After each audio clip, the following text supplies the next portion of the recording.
Si te digo Facundo Pérez Cejas, posiblemente no tengas idea de quién estoy hablando. Ahora, si te digo Kundo Crunch, vos que leíste alguna vez algún cómic argentino, empezás a tener alguna idea. Nació en Mar del Plata hace unos cuantos años, en 1988, y hoy es uno de los referentes de la historieta argentina.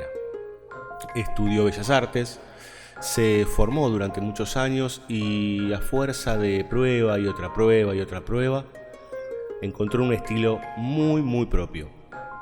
Ves un dibujo de Kundo Crunch, ves una página de Kundo Crunch y es inexorable y es inequívoca.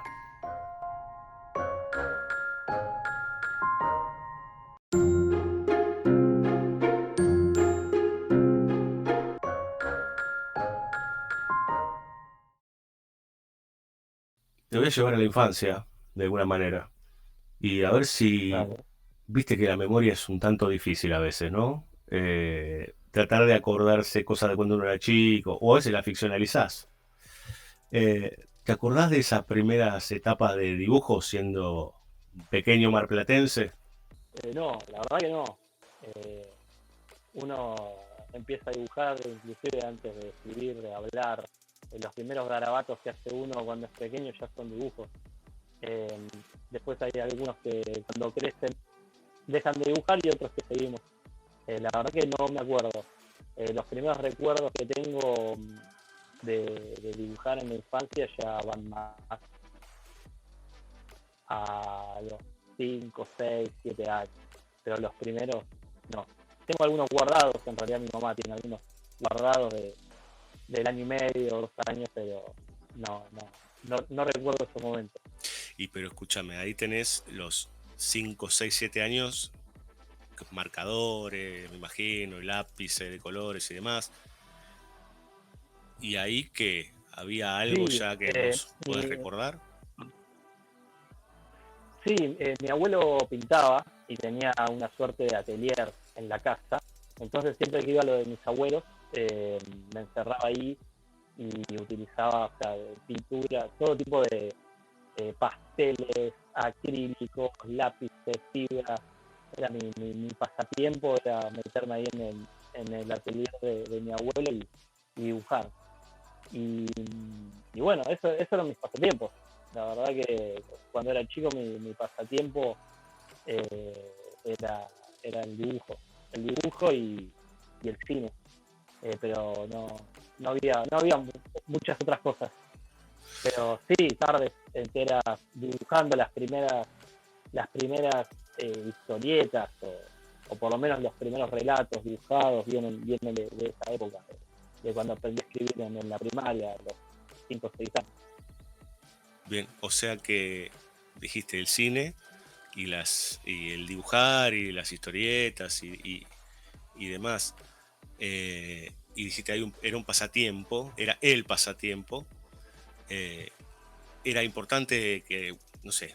Eh, que sí, o sea, la imaginación siempre era estar continuamente pensando, creando personajes, pensando historias. Y bueno, y el dibujo era la manera de materializarlos. Para mí en ese momento era todo lo que se me ocurría, los personajes que se me ocurrían, las historias que se me ocurrían, automáticamente era darles forma, necesitaba darles forma en la hoja, en el papel. Y era continuamente estar recreando personajes y personajes. Y tengo cuadernos de mi infancia con personajes inventados, con historias inventadas. Era una fascinación. Me encantaba mucho el cine, las películas. Yo crecí durante los 90, crecí con todas esas películas, o sea, el cine de acción de los 90, Sí, eh, Alien, Depredador, Terminator, Duro de Matar, todas esas películas que daban por Fox los sábados a la tarde. obvio. Crecí con eso, y al principio eran los personajes que veía películas y las playaba y inventaba personajes ninjas, soldados, cowboys, Indiana Jones, todo eso era mi fuente de alimentación y viví inventando personajes, historias, basándome en el cine que me gustaba. Después ya más de adolescente empecé a consumir Cronenberg, más ese tipo de cine más de horror, de horror, de ciencia ficción.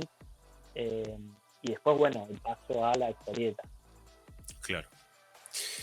Ya siendo adolescente, digamos, ¿no? En algún momento dijiste, o más adelante, digamos, ¿no? Igual vos sos muy joven, dijiste, che, esto podría estar bueno para dedicarme, en serio.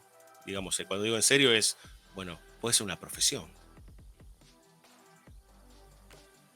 Nunca lo pensé como una profesión, o sea, nunca lo busqué, nunca dije yo quiero dedicarme el día de mañana a hacer historieta. Yo supe siempre desde muy chico que la historieta era lo que más me gustaba hacer en la vida, era lo que amaba y que lo iba a hacer siempre, no importa las circunstancias. Siempre en mi vida iba a estar marcada por la historieta y siempre iba a ser historieta en mi vida. Nunca lo pensé como un modo de vida, nunca lo pensé como una profesión. Siempre estuvo ahí. Durante mi vida he estudiado distintas carreras universitarias, he tenido distintas profesiones, me he dedicado a distintas cosas. Siempre el dibujo fue mi cable a tierra, mi hobby, mi terapia.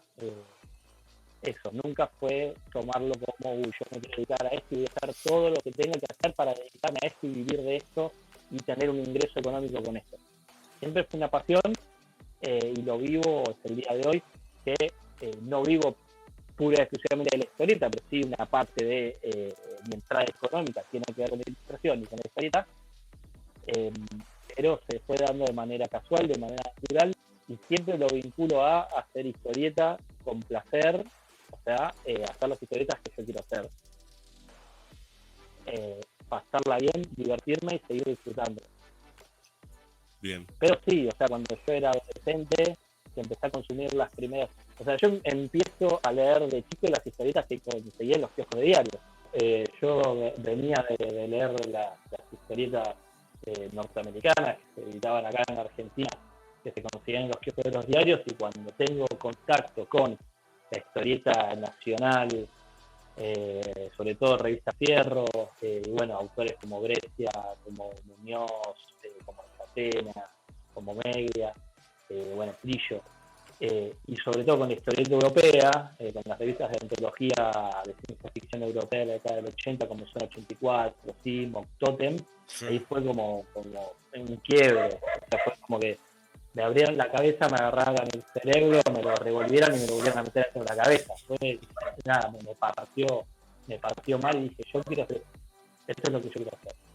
Y bueno, después empecé haciendo mis historietas para mí, empecé a editarlas en fanzines porque veía que era la única manera que tenía de mostrar lo que yo hacía, imprimiendo mis propios fanzines en casa, armándolos yo, llevándolos a eventos, empiezo a viajar a eventos, porque acá en Mar del Plata en esa época no había eventos y no tenía posibilidad de conocer gente que estuviera en la misma que yo. Entonces, bueno, empiezo a viajar a eventos, a contactarme con gente que esté en la misma que yo, con guionistas, con dibujantes, con editores. Hay grupos de autores que hacían un fanzine en conjunto. Y ahí, bueno, me empiezo a vincular y se empieza a dar todo de manera bastante natural. Bien.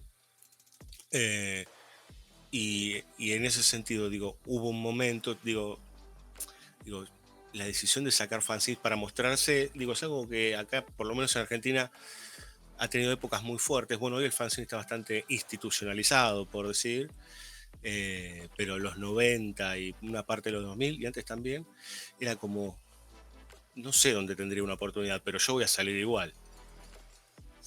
Sí, a ver, lo que se conoce como la primavera del fanzine fue, o sea, los autores que vinieron post finales de los 90, 2001, cuando se dinamitó todo, cuando lo que existía hasta ese momento, o sea, el fin de la industria, lo que se conoció como Columba y toda esa gran industria de la historieta, que fue durante la década del 70, 70 y después 80, termina de, las pocas que quedaban en pie, termina de dinamitar finales de los 90, 2001. Entonces, nos encontramos con un panorama de crisis donde no había nada de nada, no solo de historieta, prácticamente no había nada en el país, no quedaba país. Bueno, un montón de autores jóvenes que querían hacer historieta pero no tenían dónde editar, que ya lo que una industria no existía más. Entonces, bueno, ahí empiezan a hacer sus propios fanzines, lo que se llama la primavera fanzinera, y sale, bueno, la Capsole, ahí empieza a salir Salvador Sanz, todos bueno, todos los grandes autores de esta generación, o de una generación por ahí, los que ya tienen entre 40 50 años, vienen de ahí. Sí, sí, Julio Zamor, Pues bueno, todo eso. claro, después sí, Gustavo Sala, que bueno, yo lo conozco pues de acá de Mar del Plata y tuve la suerte de que sea mi profesor, en fin. Después, Ahí, bueno, hay una especie de resurgir, ¿no? Nunca llega a ser una industria, pero hay una especie de resurgir donde aparecen un montón de editoriales. Pero bueno, el fanzine siempre siguió existiendo como ese lugar de resistencia también. Vos después tenés autores que dicen, yo quiero seguir haciendo fanzines. Y ya no es una cuestión de necesidad porque no puedo hacer otra cosa, porque no hay otra manera, sino una cuestión de militancia y de querer expresarse a través del fanzine. Yo empiezo haciendo fanzines por necesidad, porque era la única manera que tenía de mostrar lo que yo hacía.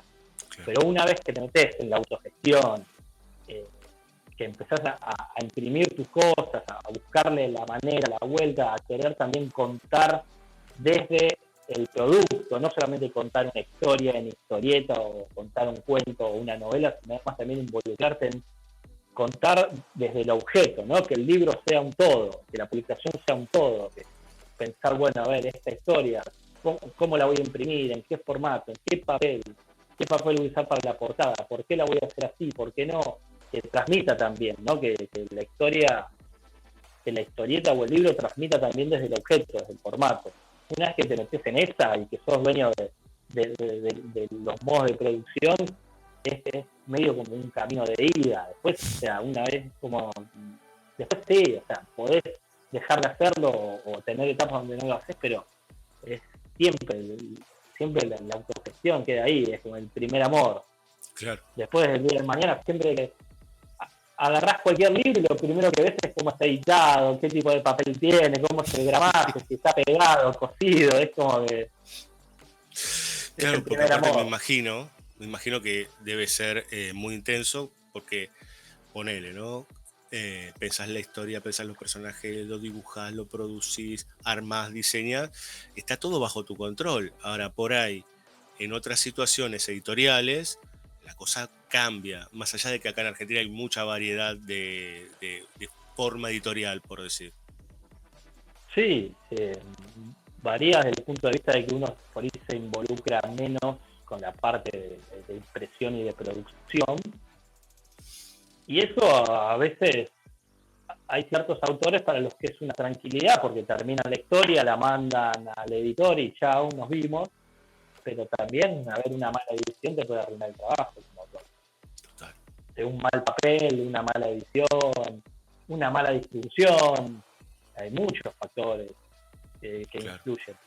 Entonces, cuando venís de ser una persona que además de ser autor, estás acostumbrada a editar tu propio material, a elegir tu papel, a saber en qué papel va mejor tu trabajo, por los colores que usás o por la técnica que usás, bueno, uno ya se pone un poquito más quisquilloso, ¿no? Ya le decís al editor, mirá, a mí me gustaría tal papel, tal gramaje, Y y ahí sí, empieza toda también esa discusión, ¿viste? Bueno, a ver hasta dónde puedes tirar también, porque obviamente hoy en día, y más hoy en día, con la crisis mundial que hay de papel y el tema de los insumos de imprenta y la falta de papel y los insumos en dólar y eso, o sea, sí, hoy en día estamos hablando de precios.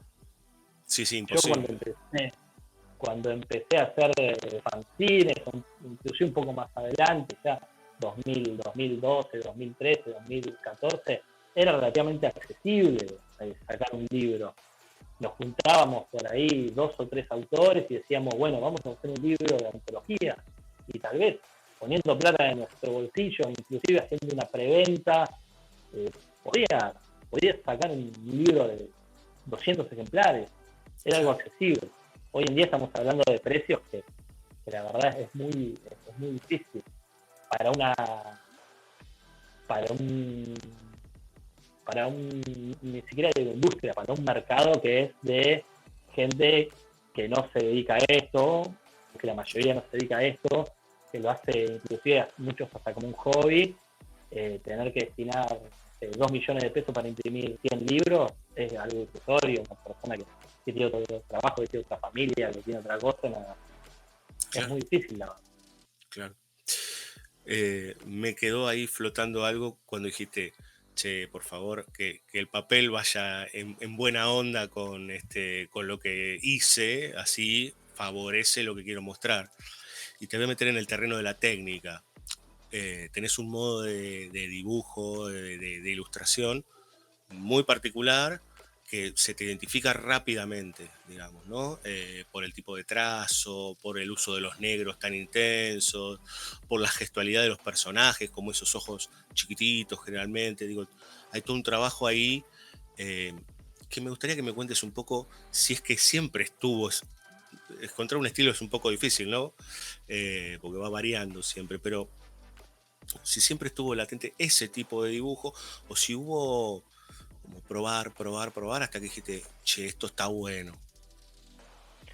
Yo en realidad cuando empiezo a dibujar para producir obra, cuando empezar a hacer fanzines libros, venía trabajando otro registro, otro estilo de dibujo, más realista en algún punto y con mucha más masa de negro. Venía de la escuela de Miller, de Miñola, de Muñoz, ¿viste? Mucha carga. Y durante muchísimos años eh, dibujé así, consideraba que ese era mi estilo y ese era el estilo que tenía que tener. Y llegó un momento que tuve como una especie de crisis de autor, donde no me estaba encontrando conmigo mismo, no estaba disfrutando de lo que hacía, había algo que no me permitía disfrutarlo. Y me di cuenta que claramente no, estaba queriendo dibujar otro tipo de cosas. No solamente otro tipo de historias, sino también dibujar de otra manera. Pero bueno, fue difícil y me costó romper la estructura mental de decir, voy a dejar todo lo que vine haciendo, voy a cambiar radicalmente con lo que vine haciendo y con lo que la gente reconoce que yo hago para mañana hacer algo distinto. Fue un proceso que se dio muy de a poco, desde el sentido de que yo por ahí aprovechaba los ratos libres que tenía para bocetar, dibujar cosas por placer, y ahí empezaron a salir esos personajes grotescos de línea rota, eh, con ojos redondos sin pupilas, con todos los dientes chuecos, mucha mancha. Empezaron a salir por diversión y también como un ejercicio para tomarme como un recreo de todo lo que venía haciendo que no lo estaba disfrutando. Y cuando me encuentro haciendo esto y que realmente lo disfrutaba, y era como que me sentía otra vez, como decíamos al principio, ese nene de 2 años tirado en la cocina de mi casa dibujando por placer, me encontré así otra vez, nuevamente. Me volví a conectar con el niño ese que dibujaba toda la tarde únicamente por placer. Y dije, bueno, esto es lo que quiero hacer. Y de un día para el otro cambié, o sea, destruí todo lo que vine haciendo durante años y nada, y empecé así a hacer lo que yo quería hacer. Y bueno, y se fue dando y es el día de hoy que me siento a dibujar y lo sigo disfrutando. Ahora, hay algo, vos antes mencionabas que en tu estilo previo, por decir, antes del quiebre, había mucho negro milleriano, por decir, pero yo veo tus obras, ponele, no sé, La cárcel del fin del mundo, un montón de los laburos que pones inclusive en las redes, y hay una buena presencia del negro como, no sé si invasivo, pero como pleno, como el negro pleno, que ahí da mucha expresividad también. Sí, depende mucho también del tipo de historia en el que estoy trabajando. De La cárcel del fin del mundo puntualmente es una historia que es muy oscura, ¿no? O sea, no solamente por lo que estamos contando, por las historias de esa gente marginal, sino también porque estamos hablando de una cárcel, estamos hablando de una celda, estamos hablando de un lugar que es una cárcel en sí mismo. O sea, independientemente de estar dentro de una celda, estás en el infierno helado. Entonces necesitaba de alguna manera expresar en lo gráfico esta idea de oscuridad y de encierro. Y bueno, el tema de justamente los colores opacos, los colores acotados y el negro ayuda un poco a generar esos climas. Pero, por ejemplo, ahora estoy trabajando en un western para Italia que transcurre en el desierto en plena luz del día y no hay prácticamente ni un negro pleno. Claro. A diferencia de antes, donde antes, o sea, la hoja era el 80% negro. Ahora, en ese sentido, no es que me volví más selectivo, sino que considero qué es lo que necesito para cada historia, o qué es lo que cada historia me transmite, ¿no? O sea, lo mismo pasa muchas veces con el estilo. No hay que enamorarse y aferrarse a un estilo, sino que hay que pensar qué es lo que la historia me transmite y qué es lo que yo quiero transmitir con esta historia. Claro. Esto lo aplico mucho a la hora de colorear. Cuando me preguntan por lo general por la paleta de colores que Sí. utilizo.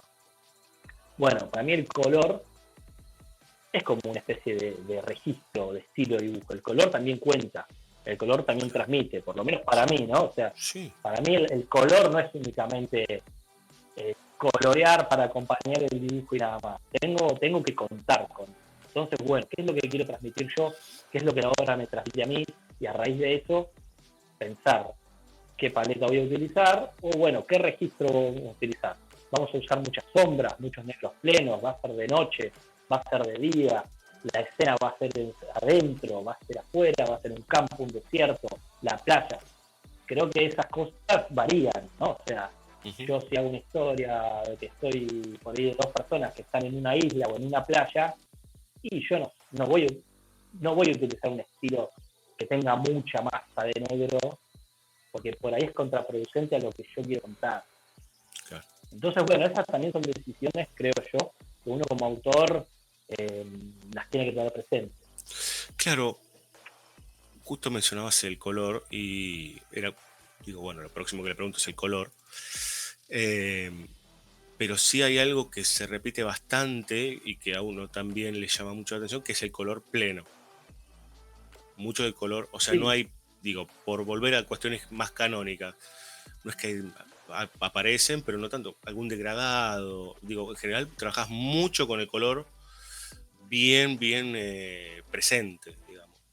sí, trabajo con el color pleno porque considero que es lo que mejor queda al estilo de dibujo que estoy utilizando yo ahora, ¿no? O sea, recién hablábamos un poco de las historietas de Image, ¿no? Que eran esas historietas donde había colores chillones y cosas y no sé qué. Son claramente funcionan con un determinado estilo de dibujo y con un determinado tipo de historia y para un determinado tipo de industria. Para el estilo de dibujo que yo tengo, creo que me acerco por ahí, en ese sentido, a algo más europeo, a una paleta más acotada, a un color más pleno. Eh, Creo que en ese sentido, o sea, yo intento de buscar una paleta que acompañe al dibujo y no que compita con el dibujo, ¿no? Claro. O sea, que sea todo uno.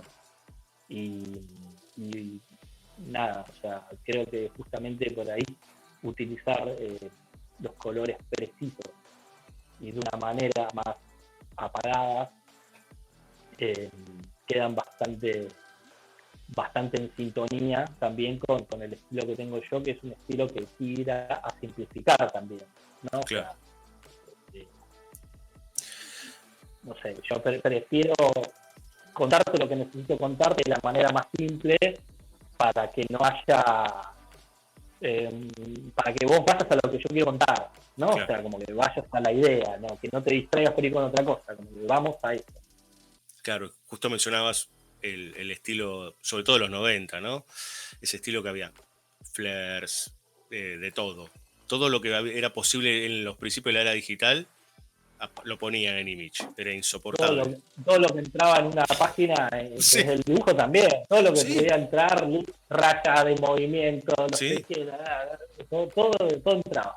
sí, sí, totalmente. Pero bueno, Bueno, a ellos les funcionó, les funciona. Hay no, sí, autores a los claro. que les funciona y les funciona muy bien. Claro, pero vos fíjate que ese estilo se lo identifica también mucho con los 90 también, que fue como una época muy salvaje también en esa movida superheroica y bueno, etcétera, etcétera. Pero mencionabas esto del color acompañando, de tu propio estilo, de eso que fuiste encontrando con un tipo de línea, con un tipo de personajes, cómo los vas desarrollando. Y hay algo que yo creo que ya está de moda la pregunta, pero nunca está mal hacérsela a alguien que trabaja y que está todo el tiempo dibujando, pintando. Digo, eh, ¿estás todo el tiempo? ¿Tenés un cuadernito que vas a cualquier lado y dibujas algo hoy? Eh, Pregunto porque a veces, digo, algunos se cansan tanto de estar todo el tiempo en la que hacer, que después cuando van a otro lado no es que tienen la compañía de un cuadernito para ponerse bueno, a dialogar con los propios dibujos, digamos, ¿no? El cuadernito no lo tengo, pero sí estoy como siempre pensando en... Sí, tengo anotaciones, sí, en el celu em, si estoy escribiendo, cuando escribo por ahí alguna historia propia o estoy en el desarrollo de algún personaje o algo, sí, continuamente hay cositas que por ahí, no sé, estoy en cualquier otro lugar, en cualquier otra cosa y se me ocurre, automáticamente la anoto porque sé que Claro. después se me va. Pero la del cuadernito no, la del cuadernito no porque gran parte del día estoy dibujando. Entonces es Claro. como que Ok, ok, la tengo ahí claro. a mano. No hay Pero lugar. sí soy de anotar mucho, sí soy de anotar mucho o de tengo un grupo de WhatsApp conmigo mismo y me mando audios, pero sobre todo cuando estoy en el proceso de creación. Estoy en el proceso de creación de alguna historia, de algún personaje, y por eso, o algún diálogo que se me ocurre o algo, Ujú. como sé que aparte se me van las cosas rápido, automáticamente agarro, me mando un audio o lo anoto. Eso sí, continuamente, es insoportable. O sea, ahí te estás desdoblando, porque es como Kundo no soporta a Kundo, como pará de mandarme audio, No, flaco. no me soporto, yo pienso, imagínate la persona que está conmigo haciendo algo y digo, para, me tengo que mandar un audio. Ah, Claro, es no, no, insoportable. no. No, bueno, pero puedes mentir, no, espera que tengo que mandar un audio a no sé quién y ya está, qué sé yo. Ahora, si dice Kundo, acordate de tal cosa, no, no da. Ahora, No, y a veces y cuando me pongo a decir los diálogos yo mismo y a contestarme yo mismo, claro, imagínate. claro, claro. Bueno, pero a veces digo, a mí me pasa, yo te preguntaba lo del cuadernito porque yo lo hago, digo, lejos estoy de la industria o de estar laburando para la ilustración, pero es algo que también a veces hasta me es más favorable que hablar con gente, ¿no? Hay como una situación de diálogo con las formas y demás. Y me decías, che, estoy todo el día dibujando. Por suerte, digamos, ¿no? En un punto. Eh, Sí, sí, por supuesto. No, lo que sí hago mucho, además, o sea, en los tiempos muertos que tengo, que no estoy dibujando, aprovecho por ahí para adelantar con el storyboard. ah, ¿Viste? Tengo que, no sé, ponerle, estoy en el colectivo, poner que tengo 40 minutos de viaje de colectivo, que tengo ese tiempo muerto, ahí sí, si tengo el guión encima, si tengo el guión en el celu, aprovecho y adelanto con los storyboards y adelanto mucho con eso, porque es tiempo muerto que no puedo hacer otra cosa. Eso sí. claro. Mirá, me diste el pie para la pregunta. Eh, ¿Sos de bocetar y de armar toda la previa para después dibujar? ¿O alguna vez te has mandado y bueno, a ver, vamos? Sí, o sea, la vida y la experiencia me ha enseñado que mientras uno tenga más todo organizado, a la larga va a ser mejor y vas a ganar más tiempo. Bien, Pero sí, yo soy muy ansioso y soy la persona que le llega el guión y ya, página 1 leo la página 1 y me quiero poner a dibujarla, sin leer la 2. claro, Y lo he hecho varias veces y he cometido el error o sea, me he llevado malas experiencias por apurado, por improvisado, por no leer los guiones completos, por no diseñar, por no tomarme el tiempo para diseñar bien los personajes o los personajes secundarios. Me ha pasado eso, de haber llegado a la página 30 y darme cuenta de que un personaje ultra secundario que yo nunca lo había tomado en cuenta tomaba el rol prácticamente protagónico y digo, este personaje la verdad lo podría haber desarrollado mejor, podría claro. haber encontrado una vuelta más, pero bueno, de vago y de ansioso. Por eso ya, o sea, aprendí la lección, luego de darme la cabeza contra la pared varias veces y me tomo el tiempo de leer bien los guiones, hacer los storyboards, esto es muy importante, siempre lo remarco a mis alumnos, poner en el storyboard, poner los globos de texto, marcar si hay mucho texto o si hay poco texto en la viñeta, porque me ha pasado de no tener en cuenta eso y dibujar viñetas donde llevan mucho texto y no dejaste lugar para el texto y después el globo de texto se termina tapando personajes, tapando acciones. Te quedó hermosa la viñeta y después la mitad de la viñeta queda tapada por el globo de texto. Claro. O haces una viñeta enorme y dejas un montón de espacio libre y por ahí no lleva texto. La viñeta es parte del dibujo. Claro, a raíz de este tipo de cosas, bueno, intento de que los storyboards sean los más detallados posibles, porque eso también, por un lado, cuando te sentás a dibujar ya es mucho más rápido, sabes lo que tenés que dibujar, no tenés que ponerte a perder tiempo en qué pasa en esta viñeta, qué pasa en la otra, cómo hago esta pose, cómo hago esta situación. Y por el otro también, porque te va a ayudar justamente a no tener esos errores que no te queda espacio para el texto, que tenés que reformar el texto, que no te queda bien en el logo. Así que mientras uno tenga todo más desarrollado y ordenado, va a dibujar más rápido y mejor. Y ahí estás mencionando en términos narrativos la historieta, pero vos también haces ilustración, digo, de página simple o única. Hay un montón de personajes de cine dando vueltas en tu perfil. Ahí es lo mismo. Primero haces un boceto o... En ese sentido me doy más libertades. Claro. Me doy más libertades. Cuando ya más o menos tengo la idea de lo que quiero hacer, arranco. Como que en ese sentido igual siempre confío en la naturalidad del primer trazo. Por ejemplo, yo antes cuando empecé a hacer historietas, yo dibujaba una viñeta en lápiz, en una hoja aparte. Después la calcaba en una mesita de transparencia en el original a lápiz. Y después entintaba ese lápiz. O sea, hacía 3 veces la viñeta. Y ya a la última, que era la definitiva, a veces hasta lo hacía sin ganas. Claro. Y decía, mirá qué bueno que me quedó el primer boceto y mirá qué feo que me quedó la viñeta final. El cansancio. Entonces, ahora cambié el proceso, ahora dibujo directamente en el original y utilizo el lápiz para plantear las viñetas, plantear los personajes más o menos, y como que el 60-70% lo hago directamente con la tinta, porque me gusta esa naturalidad de la improvisación, de ese primer boceto que te sale, y de jugar con la tinta a que sea una aventura de que, bueno, que salga lo que tenga que salir. Uf. Y jugar también con el error, ¿no? O sea, que si hay un error, intentar de que ese error termine formando parte del dibujo, ver cómo lo arreglamos, pero no borrándolo, sino, bueno, a ver esta línea que salió chueca, lo incorporás. ¿para qué la podemos utilizar? Y por eso también mi registro, mi dibujo está roto, de tanta línea rota, tanta línea, no es una línea finita, perfecta, bien franco-belga, tipo Tintín, sino que es más bien algo más barroco, más sucio. Claro. Y bueno, confío mucho en esto, ¿no? En el primer boceto, en la primera intuición, en ese sentido, cuando hago por ahí algún pin-up, cuando hago alguna ilustración, como que voy directamente a eso. Voy al lápiz y a confiar en la tinta en lo que sale. Entonces, digo, por todo lo que estás diciendo, me imagino que en general del analógico no te vas. No, para nada.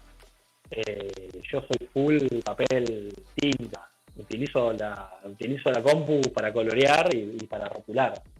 Pero sí, soy muy muy fanático de ensuciarme los dedos con tinta china. No, te preguntaba por qué. Es como una terapia también, es como una terapia, es como un tabla tierra. El otro día justamente subí unas páginas que había terminado ahí a Instagram y un amigo me pone enfermo, me dice, pasate a lo digital, tardaste el triple, pero es lo que a mí es lo que me gusta, es lo que me apasiona, es mi terapia. ¿No te pasa que hay algo de disposición del cuerpo en lo analógico que creo que en lo digital, por más que tiene tantas herramientas y tantas posibilidades, no termina de ser lo mismo? Digo, porque hay algo de ponerse uno con el papel, con la luz, con todo ahí, que no es, creo que no va.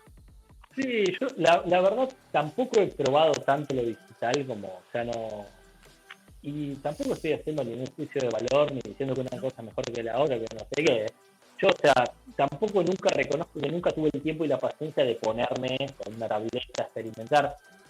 Si lo hiciera, seguramente lo implementaría y sería tal vez hasta inclusive dos cosas que se complementan.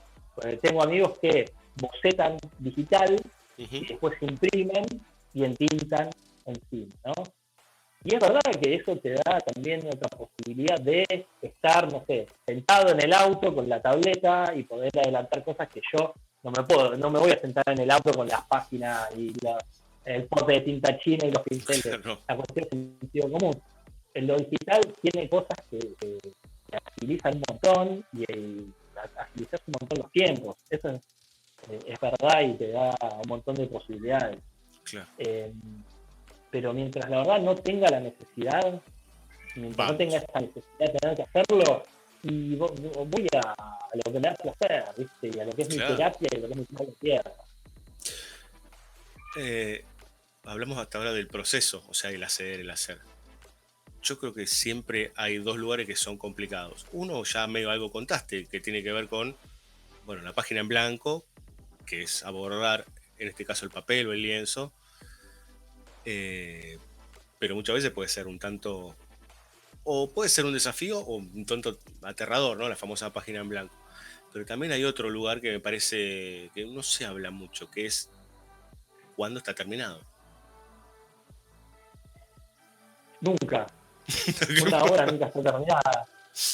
Y es difícil, ¿no? O sea, es difícil tomar la decisión de, bueno, hasta acá. Así está bien. Hasta Claro. acá llegué. Eh, yo creo que en ese sentido tiene mucho que ver los tiempos. Cuando tenés tiempo, te entrega o tenés que apurarte, bueno, llega un momento que listo, acá, terminé. Me ha pasado inclusive yo soy muy fanático de rehacer páginas y rehacer viñetas. Termino un libro y siempre le digo al guionista o al editor, bueno, pará, espérame porque seguramente hay algunas cositas que quiero corregir. Y siempre termino cambiando páginas, cambiando viñetas, como que está el proceso de trabajo en caliente, donde uno va haciendo, Sí. y después como el proceso de revisión, donde decís, bueno, a ver, esta viñeta no quedó tan bien, acá por ahí la narrativa mucho no se entiende, esta página, tal cosa. Yo he llegado hasta dibujar 3 veces el mismo libro. Tenía mucho tiempo, era otra época.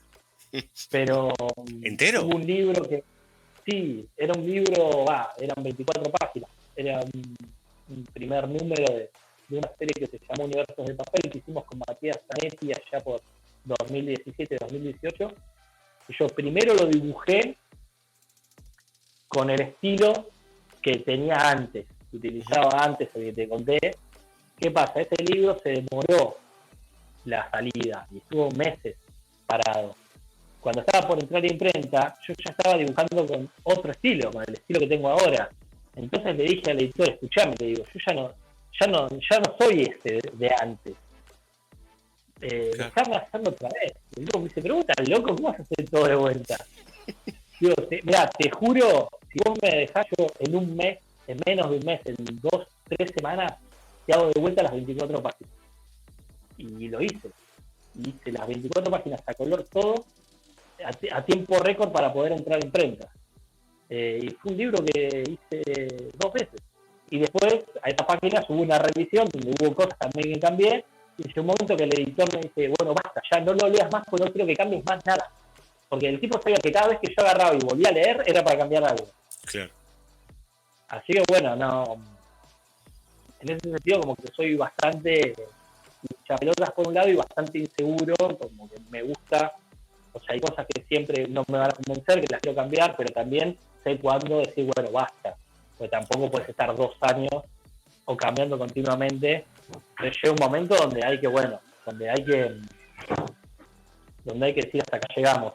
Y más si tenés alguna fecha de entrada o tenés fecha para imprenta, Olvídate, no te queda claro, otra. ¿Sí? claro. Eh, Hablaba, bueno, hoja en blanco y finalización. Ya me queda poquito y ya te libero. y de esto es que te volvés a mirar un par de veces a ver si le erré, no le erré, pensaba que mientras contaban la anécdota, dije, como ese pobre libro quedó en el muro de Berlín, digamos, ¿no? Se estaba cayendo, porque estabas de un lado el primer boss, el segundo boss, y hubo que cambiar todo. No, pensaba si te mirás hacia atrás, si mirás producciones anteriores, viste que hay casos en donde dicen, no, ya está. Y otros casos en donde se siguen revisando a través de los años. ¿Vos lo hacés? Cada tanto sí, la verdad no soy muy fanático de ver las cosas que hice. Inclusive hasta a veces ni siquiera veo los libros cuando salen de imprenta. O sea, miro por arriba a ver cómo quedó, pero no soy esa persona que se sienta a leer el libro terminado y Mm. no me pongo en esa. Es como Eh, el niño salió, que salga. ya está, sí, es del universo. Sí, La botella, ya, la botella en el mar. aparte, aparte que me voy a poner a renegar, o sea, No, porque pero siempre algo le encontrás, ¿viste? Siempre algo le sí, claro. encontrás, siempre algo que no te gustó, una mano que no te gustó, algún error. Bueno, errores en el rotulado, eso pasa siempre. Yo creo que no hay libro que exista donde no hay un error en el rotulado.